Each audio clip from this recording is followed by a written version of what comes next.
Ini adalah pemateri yang luar biasa juga. Betul. Kalau tadi usaha kuliner, Ini ini pemasok bahan bakunya. Oh, kayak ayam, bebek. ini Semoga Bu Yuyun berjodoh dengan ini. apa nih maksudnya? Bisa kolaborasi. Bisa kolaborasi. Iya. Ini dari Pak Hidayatur Rahman. owner Jatinom Indah Group. Ya, pengusaha asli Blitar yang akan berbagi pengalaman perjalanan bisnis. Nah, di Ya. mana pebisnis harus memiliki tekad dan mental tangguh, menentukan langkah terbaik dengan penuh tanggung jawab. Berbagi cerita juga tentang smart digital farming. Oke, langsung saja beri tepuk tangan yang meriah buat Pak Hidayatur Rahman. Baik, Assalamualaikum warahmatullahi wabarakatuh. Selamat sore bagi seluruh peserta seminar yang saya hormati. Satu kehormatan buat saya pada kesempatan siang hari ini bahwa teman-teman TDA, pada kesempatan inilah kami ingin mewujudkan bagaimana kolaborasi antara komunitas tangan di atas dengan lembaga yang saya asuh. Mudah-mudahan apa yang dipikirkan oleh teman-teman dan semua yang bisa hadir pada sore hari ini mendapatkan sesuatu yang mudah-mudahan bermanfaat. Dan siapa yang kira-kira tadi datang paling pertama? Panitia mungkin bisa ditanya, yang mungkin datang jam 8, ada yang datang jam setengah 8 begitu ya. Ya, barangkali jam berapa? 7, boleh? Silahkan, coba.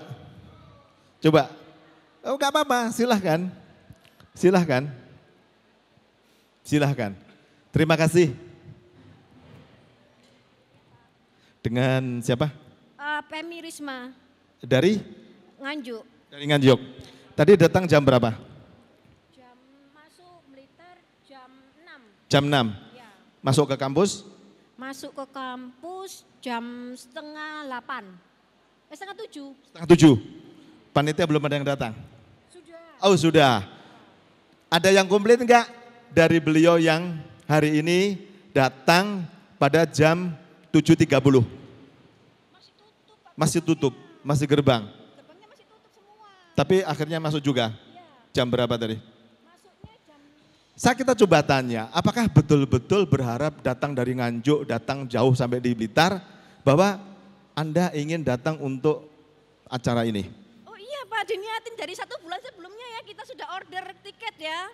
Nah, ini panitia, saya yakin nggak semuanya berpikir kayak Bilo loh, ya.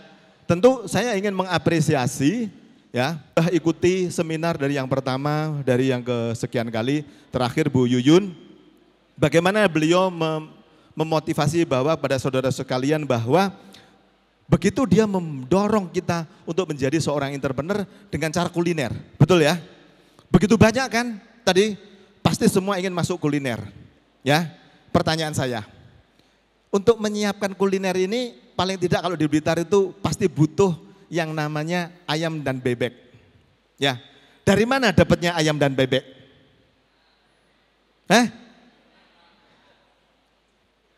Saya yakin tadi semua bisnis pengennya jenengan buka kuliner. Ya, tapi kenapa enggak ada yang berpikir bagaimana aku menyiapkan barang yang untuk kuliner? Ya, terus terang apa yang tadinya ingin saya sampaikan itu, saya ganti. Karena kenapa? Saya lihat tadi begitu antusias dari teman-teman melihat presentasi daripada Bu Yuyun. Nah, tetapi sekali lagi tadi saya sempat diskusi di dalam bahwa orang kuliner dengan sistem online ini mereka sekarang sangat kesulitan karena persaingan harga sudah sangat nipis. Hanya mereka yang mendapatkan bahan baku yang murah, mereka yang akan menguasai pasar. Nah, pertanyaannya, siapa dari sekian ini yang punya pemotongan ayam? Ya, kemudian punya storage yang gede. Kenapa? Kalau bisa kita kerja 3 bulan, tapi cukup untuk makan 1 tahun. Ya, karena kalau tadi Bu Yuyun bilang bahwa bagaimana kita membeli konten, ya, menjual sedemikian rupa. Sekarang beliau kasih tahu bahwa betapa sekarang persaingan di era digital ini harga menjadi sesuatu yang sangat riskan. Sebagaimana teori segitiga marketing, salah satunya adalah 4P, salah satunya adalah price. Ya. Nah, sebelum saya lanjutkan Bapak dan Ibu sekalian, saya ingin sampaikan bahwa sejarah saya, nanti mungkin saya ingin sharing terkait dengan bagaimana saya liku-likunya waktu itu membangun bisnis bahwa saya menjadi suppliernya McDonald Indonesia. Berarti saya jatuh bangunnya itu akan saya ceritakan, bukan hanya suksesnya. Karena kalau yang tadi dibilang Bu Yuyun, semua kan sukses. Ya. Padahal saya yakin dunia maya sekarang pengennya kita ini sukses dengan cara cepat dan instan. Betul? Ya. Kalau jatuh kalian tidak punya yang namanya daya tahan. Ya. Dan inilah sebetulnya masalah anak milenial hari ini. Ya. Saya sudah bekerja hampir 30 tahun di bisnis keluarga saya. Insya Allah sebentar lagi 30 tahun, saya di generasi kedua di bisnis keluarga. Hari ini saya menyiapkan generasi ketiga. Dan saya mencari pengajar untuk generasi 3 yang sukses, sulitnya minta ampun. Nah, perlu selain bahwa Anda semua mempersiapkan menjadi seorang entrepreneur baru, seorang milenial yang menjiwai entrepreneur, tetapi pernah kepikirkah bahwa nanti generasiku harus ada yang meneruskan dalam bisnis ini? Siapa yang sekarang sudah ada masuk generasi 2? Masuk generasi 2? Oke. Pak, boleh bergabung dengan saya? Boleh ya? Saya perlu ini karena gini, jangan sampai nanti Bapak dan Ibu sekalian membangun bisnis ini ya, tetapi berikutnya bahwa Bapak ternyata tidak mempersiapkan putra dan putrinya Bapak.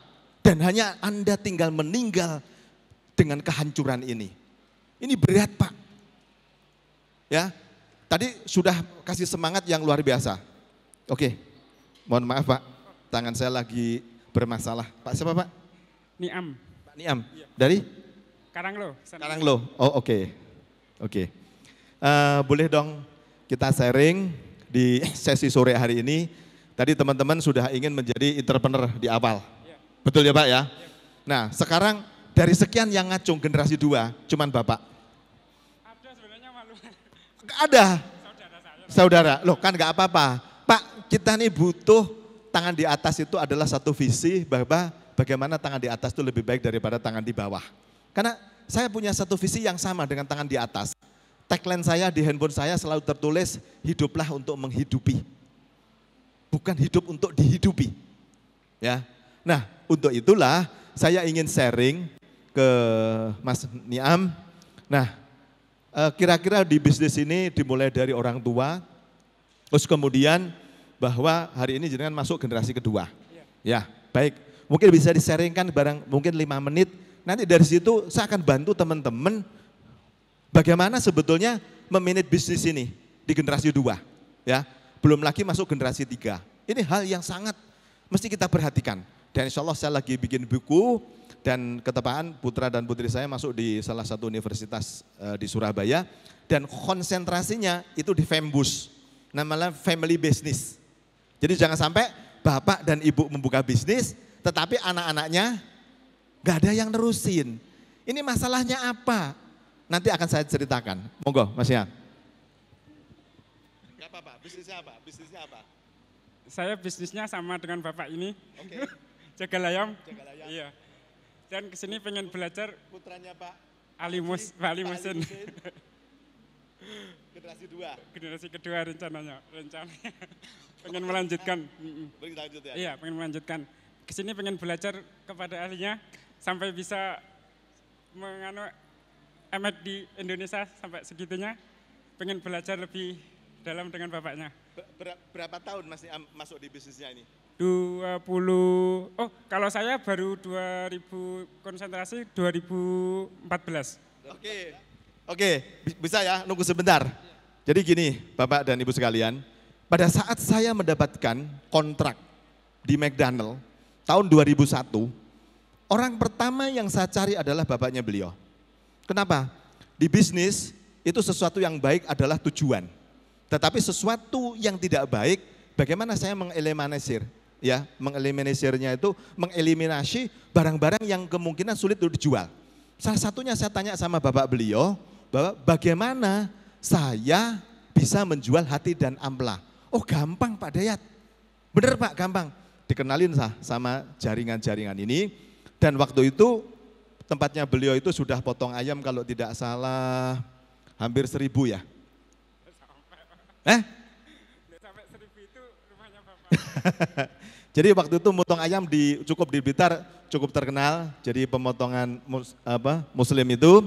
Nah saya belajar sama dia, dan alhamdulillah saya ada satu kesempatan peluang pasar yang waktu itu saya ditantang sama McDonald, bagaimana kamu menyiapkan dalam waktu 28 hari untuk menjadi suppliernya McDonald. Saya katakan, ya. Padahal itu menurut otak saya juga nggak mungkin. Salah satu yang saya cari adalah bapaknya beliau. Nah, di situ Bapak dan Ibu sekalian, bisnis yang baik-baik itu pasti sudah kepikir, ya. Sekarang bisnis yang tidak baik, bagaimana menjual bulu, bagaimana menjual hati ampela, ceker, kan gitu ya. Di mana? Jadi jangan semua bisnis dipikir yang baik-baiknya, padahal yang baik itu biasanya nggak dapat untung. Yang dapat untung itu adalah kerjaan yang sambian, betul? Kan untung banyaknya dari ceker, untung banyaknya dari kulit, dari bulu. Rumah potong ayam saya kira-kira hari ini sekitar 7.000 sampai 10.000 ekor per hari. Itu sama, untungnya itu banyak dari, yaitu yang wise daripada bisnis itu. Jadi jangan kadang-kadang kita terkecoh bahwa yang baik akan menghasilkan keuntungan yang besar. Ini yang pertama. Terima kasih Mas Riam. Ya, oke, nanti saya mau sharing sama dia terkait dengan gini, Bapak dan Ibu sekalian. Yang pertama, saya di dalam menjalankan bisnis ini punya satu visi, ya. Nanti mudah-mudahan visi saya itu sama dengan visinya Mas Niam.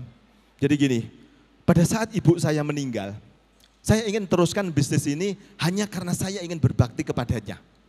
Sehingga dalam menjalankan bisnis, saya bukan itu untung dan rugi, tetapi bentuk berbakti saya kepada orang tua saya. Sehingga bahwa nafas di dalam menjalankan bisnis betul-betul keluar dari hati dan pikiran saya. Itu yang pertama, saya punya visi. Ya, visi yang pertama. Visi yang kedua, Mas Niam, saudaranya berapa? 4. Oke. Apakah masuk dalam grup yang sama atau bisnis yang berbeda? Hah? Oh, di bisnis yang lain ya? Oh, rumah makan. Oh, ada lanjutannya. Oke. Nah, cuman apakah kepemilikannya itu adalah milik sendiri atau satu grup atau sendiri-sendiri? Sendiri-sendiri. Oke, boleh sharing sama saya, ya.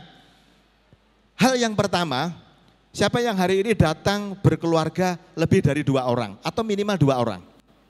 Yang lebih dari 2 orang. Oke, saya mau tanya, pada saat kita datang berkeluarga 2 orang, ya, kebayang enggak bahwa dulu adikku, saudaraku, waktu kecil aku ngompol bersama dia. Tapi pada saat sekarang berbisnis, mulai pikirkan apakah standar bisnis dan penghasilan Anda itu sama antara kakak dan adik. Padahal di Islam diajarkan saudara lebih dekat untuk kita sayangi. Nah, visi yang kedua di company saya adalah bagaimana menyatukan satu kekuatan. Bukan hanya saya ingin berjamaah di dalam sholat saja, tetapi saya ingin berjamaah di dalam bisnis. Ini yang kedua. Ya, ketepaan ada saudaranya. Yang ketiga, Bu, pada saat pengen mengenalkan bisnis, orang-orang pribumi itu biasanya begini, Mas, putranya dibilang begini, Mas, Mbak, sekolah yang pinter. Nanti supaya nggak kayak bapak sama ibu, dulu sekolah nggak pinter sehingga kita menjadi sengsara. Inilah kesalahan terbesar bagi kita sebagai orang tua, terutama orang-orang pribumi, itu tidak pernah mengenalkan bisnis ini kepada anaknya. Pertanyaan saya, siapa yang pernah mengenalkan bisnis ini kepada anaknya sejak usia TK atau SD? Jenengan, luar biasa. Dan itu saya berharap terus dilanjutkan. Karena begini, bisnis itu adalah pembiasaan. Saya mengajarkan anak saya sejak TK, Bu. Ya, bahkan hari ini ada yang SMA, ada yang kuliah. Di dia sudah berani membeli mobilnya orang tua. Jadi anak saya di kuliah SMA itu targetnya satu, mobilnya mama mau saya beli. Itu salah satu targetnya. Nah, di orang-orang pribumi inilah letak pengenalan yang salah pada posisi pertama. Itu yang ketiga. Yang keempat, Bu, kalau lagi putra dan putrinya nanya tentang bisnis, ya ingat-ingat, jangan sekali-sekali Bapak dan Ibu sekalian mengatakan begini, Mama masih repot. Kalau Bapak dan Ibu sekalian pernah mengatakan ini dan dia waktu itu butuh, maka frame dia bahwa bisnis itu adalah repot. Ya. Dan itu yakini bahwa anak baik putra dan putri Ibu pasti tidak akan pernah mau masuk ke dalam bisnis ini. Yang kelima, jangan distandarisasikan pendidikan yang tinggi itu dengan keberhasilan. Gak ada rumus yang sekolah nilainya kumplot keluar menjadi bisnis. Ada, jenengan tanya itu keluarganya, sekolahnya rankingnya kira-kira tengah-tengah. Bener Pak? Betul ya? Nah, malah di bawah. Loh, ini sesuatu yang hari ini saya pelajari betul, tapi jangan sampai kuliah kita tidak pinter, kan gitu ya. Jadi tidak ada korelasi antara nilai kumplot dengan keberhasilan kita di dalam bisnis. Jujur gak ada. Nah, untuk itu Bapak dan Ibu sekalian jangan hanya mengejar kepada putra-putri kita bahwa nilai anak-anak yang dikejar mati-matian. Ya, Bapak dan Ibu sekalian bingung untuk ke sana. Nah, dari 5 hal itu ada hal yang paling urgent buat saya di dalam menjalankan, mengembangkan bisnis perusahaan keluarga saya. Ada yang saya sebut yaitu dengan yang namanya pendidikan karakter. Salah satu di dalamnya ada yaitu namanya integritas. Integritas ini saya ekuivalenkan dengan begini. Kalau saya dijual Mas Yufi jualan produk ke saya dengan tempo 2 minggu. Kalau saya bayarnya itu mundur-mundur, ya, itu saya anggap bahwa saya tidak punya integritas. Jadi hari ini kalau pembayarannya sesuai yang disepakati, bisa berpegang janji, saya anggap itu punya integritas. Itu yang pertama, terkait dengan integritas. Yang kedua, karakter itu ada 2, ada karakter moral dan karakter kinerja. Jangan sampai satu ketika anaknya itu kinerjanya baik, etosnya baik, ini ngentitan, ya. Atau sebaliknya, anaknya jujur, amanah, tapi tidak profesional, ya. Inilah sekarang ini yang menjadi masalah bangsa ini, 2 hal ini yaitu karakter kinerja dan karakter moral. Kemudian yang berikutnya, sebagaimana tagline daripada tangan di atas, yaitu punya satu tagline adalah kolaborasi. Hari ini sudah bukan waktunya lagi bahwa kita bekerja sendirian, kita besar sendirian.